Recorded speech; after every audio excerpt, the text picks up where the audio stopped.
What's up, guys? It's been a little bit since I've posted a video. I just got back from North Carolina visiting family, spending time at the Outer Banks, and I did do a little bit of fishing. And usually when I'm down in North Carolina, I like to make some saltwater content for you guys, do a little bit of surf fishing in my videos. But this year, I just wanted to take a bit of a break from content and just get back to enjoying fishing. I don't mind wearing a GoPro and editing and all of that, but I just wanted to get back to what I like most about fishing, which is just spending time on the water and spending time with my kids. But we did have a good time. Here's a few pictures if you're interested about what we got into. But I'm back in Pennsylvania and it is very, very hot. So I figured this video would be about showing you guys how to get on bass in the creeks when it is blistering, when it's super hot. It can be tough. If you're fishing a lake, oftentimes, unless you're out early or you're out late, you've got to target bass deep. You don't really have that in most creeks. My creeks are usually getting to about 3 feet. That's probably about as deep as they're going to get if the water's not super high from rain. So you really want to focus on 3 things, and I talk about this in this video. Bait selection, usually something a little more finesse. Retrieve, slowing it down in shallow creek water. A lot of the time blistering a crankbait or chatterbait or something like that is not going to be nearly as productive as something more finesse. And then finally, and probably most importantly, location. And that would be deeper holes if you can find them. Faster moving water, because that surface area or that surface of the water is not getting quite as hot as quickly. And shade. If you can find shade, you can find bass, and we take advantage of that in this video. So I'm throwing around the Nikko Super Ned, a great finesse bait in hot weather, and the color is Susky Gold. So you guys are welcome to check out Nikko's website if you want to try those out. But we were able to get on some bass even in 90-degree weather. I hope you guys enjoy the video.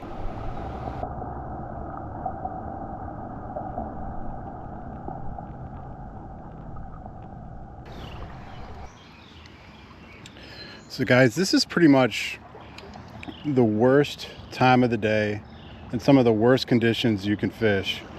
It's in the 90s right now. It's the middle of the day.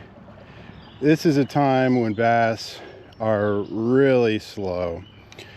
I've positioned myself at this bend in the creek right here, and I'm going to see if I can get on some of these smallmouth in these terrible conditions. And I'm going to hopefully share some tips with you guys on how to get on some yourself when the conditions are like this. I'm going to focus on 3 things really: location, bait selection, and retrieve. So starting out, I've got the Zoom Super Fluke, size 1 drop shot hook. And a lot of times when you see guys fishing a fluke, they're fishing it like a jerk bait. They're giving it twitches, pauses, twitches, a little bit on the faster side. I'm going to fish this very slowly. I don't know if you can see this here in the water, but I'm just going to pop, let it die, pop, let it die, lift my rod tip, let it fall. I'm thinking that something that has a fast retrieve, something that's pretty obnoxious in the water, is not going to get any attention today. When it's hot like this, you really want to avoid a lot of moving baits, especially when the sun's high and the bass are cooking. I'm not going to throw chatterbaits right now or crankbaits or anything like that. The baits I'm going to throw right now in these conditions are finesse. Slowly worked flukes, Ned rigs, finesse jigs, things like that. Something that is an easy meal and even a sluggish bass can't resist.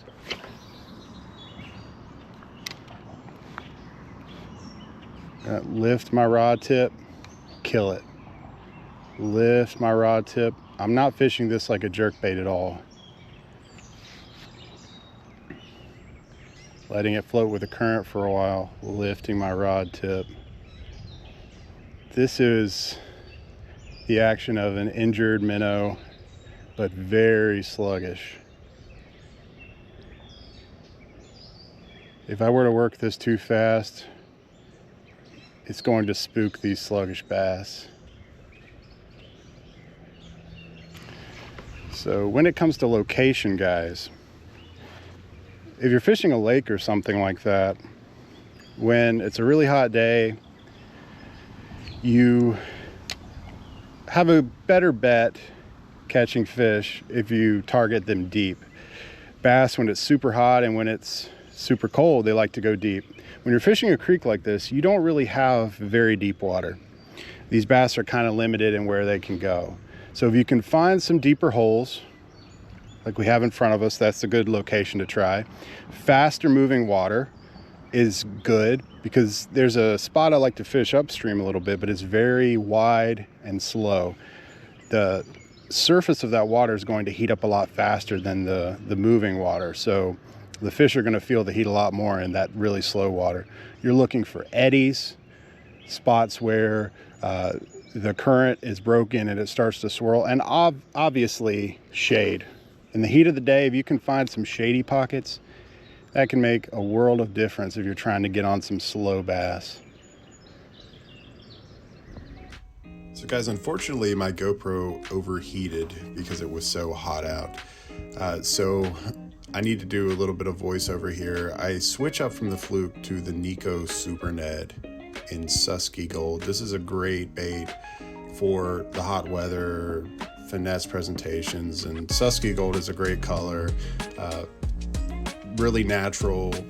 It's not too offensive for these warm weather bass. So I just have this on a simple Ned jig head. I think this one is an 1/8 ounce, but I don't remember at this point. I told you guys about location being super important. So I find this bridge and I see that there's shade up under the bridge, and I see that there's faster moving water. So we hook into a smallmouth here, just casting as close to that bridge piling as possible, letting it slowly drift through. And I felt just the tap, tap, tap from this bass coming in. It's not a monster at all, but when the water is in the 80s and the sun is cooking, it's just nice to find bass at all. So we find one right up in the shade, and I started to think that this is going to be a good location because that was really the first cast here at this bridge. And yeah, that Super Ned by Nikko and Susky Gold is just a killer bait for times like this. I feel so wrong to not say thanks for the fight, buddy, so I have to throw that in there. And again, you guys see there's just some wood that has been pushed up under this bridge from the rain and the storms we've been having. You've got current ripping through where those two log jams meet up. So that's creating some fast water, which is what we look for. You can see that the channel there in the middle of the creek is deeper. So that's a good spot for bass to hide when it's super hot. And obviously this big bridge is casting shade. So if I'm a bass and it's hot like this, I'm going to tuck in under this bridge. So I'm going to give it a second cast here and see if we can get 2 bass on consecutive casts, because it did not take it long at all once we found this structure. So you can see my line goes tight there. I feel the bass pick up my Ned, fishing it again very slowly. And not a monster, but he's lively. And it's always nice to get bass on consecutive casts. And when that is the case, when you catch bass on consecutive casts, it's a good sign that the structure you're fishing holds a decent number of bass, especially in the summer when they tend to group up a little bit more.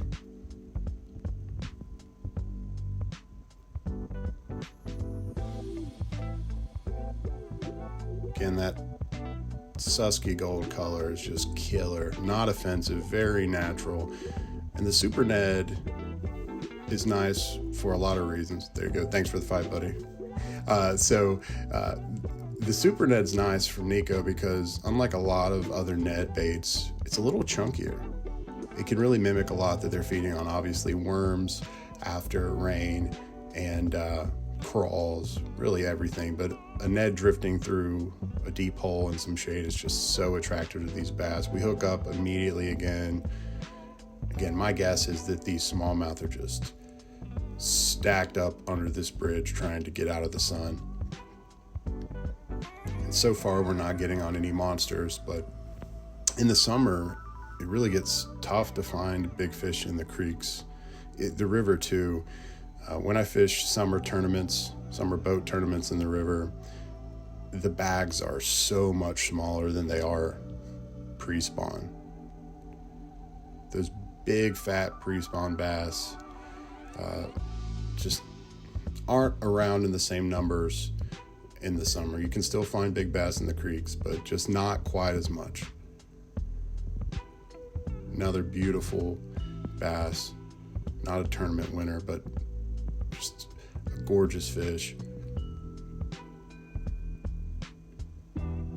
So I throw another cast in here and we don't get a bite. So I wade through this channel a little bit, throw another cast on the bridge piling that's in front of the one I was just fishing. There's not quite as much fast flowing water, but I figured there might be a bass. Yeah, again, just right up against that bridge piling, there's a bass sitting right in there. Lively fish. I'll tell you, pound for pound, smallmouth fight harder than just about anything. I've caught a lot of fish in my life, and there are certainly some contenders in there for the hardest fighting fish. Striper will bully you, and yeah, they do a little juggling act and lose that bass. But striper will bully you.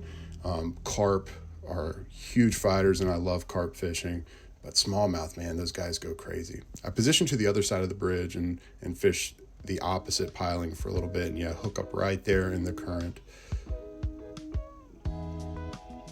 So yeah, there are just tons of bass stacked up in this hole. Again, when it's hot, guys, slowing down your retrieve, picking a bait that's a little less offensive, and finding good locations. There's not a lot of structure on either side of this creek other than channels, and the sun is just cooking these deep pockets. So yeah, I lose that fish there. Back-to-back losses. At least one was in my hands, and I got to juggle them a little bit. But I see that there's an overhang here, and you see shade up along the bank. Really look for shade when it's hot, because I just toss one quickly up into the shade. There's not a lot of structure there other than maybe a foot or two of shade, and yeah, there's a bass sitting right up under that cover. Picks up the Super Ned immediately, starts to go crazy.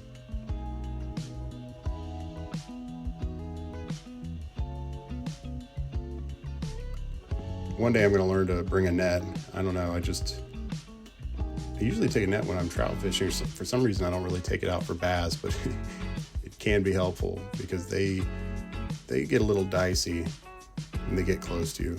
And I'm trying not to play these fish at all because it's hot. I don't want to tire them out too much. Even fishing this medium light. Look at that hunchback. And that's a future 4-pounder right there. He's got a little humpback whale action going on. Just love that Susky Gold Super Ned. I've caught a lot of bass on it over the years.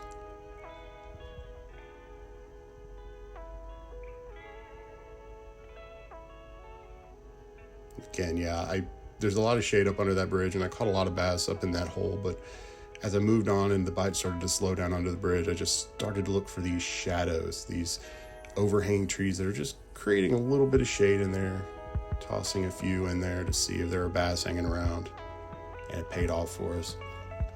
And after I fished that a little bit, I moved back to that original hole that I fished the fluke for a little bit.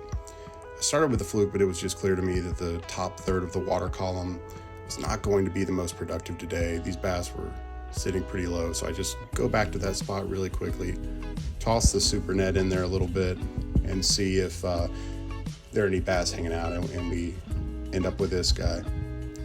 So at this point, I'm really getting hot. I keep dunking my hat in the water, trying to cool off a bit, but I throw a couple more into this hole.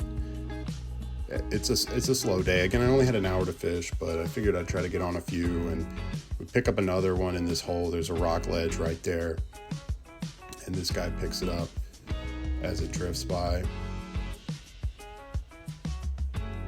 So my setup, guys, I'm throwing a medium light spinning rod, 7 foot. I've got the Abu Garcia Revo SX, and I've got high visibility braid from K9, and I've got a fluorocarbon leader. I really like braid in these situations because these bites are very subtle. You can barely feel them sometimes. You just feel the most subtle tick. So having that super sensitive rod with a fast action and high visibility braid helps you watch that line and just see these bass pick it up. But we pick up one more here, not a monster, but again, any bass in these conditions makes it a good day for me.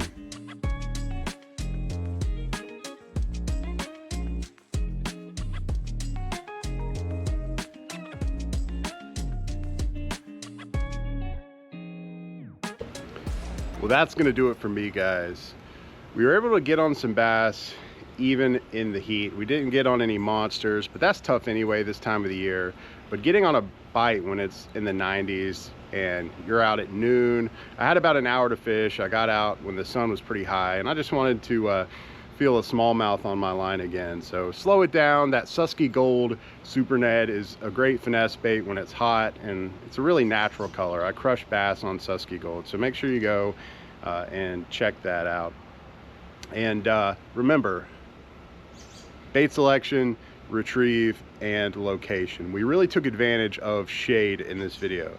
I don't fish bridges as much as some other guys just because they're so pressured. Everyone parks by a bridge and casts to that bridge, and they do hold bass, there's no doubt about that, but they just get so pressured there. So I'm not always targeting bridges.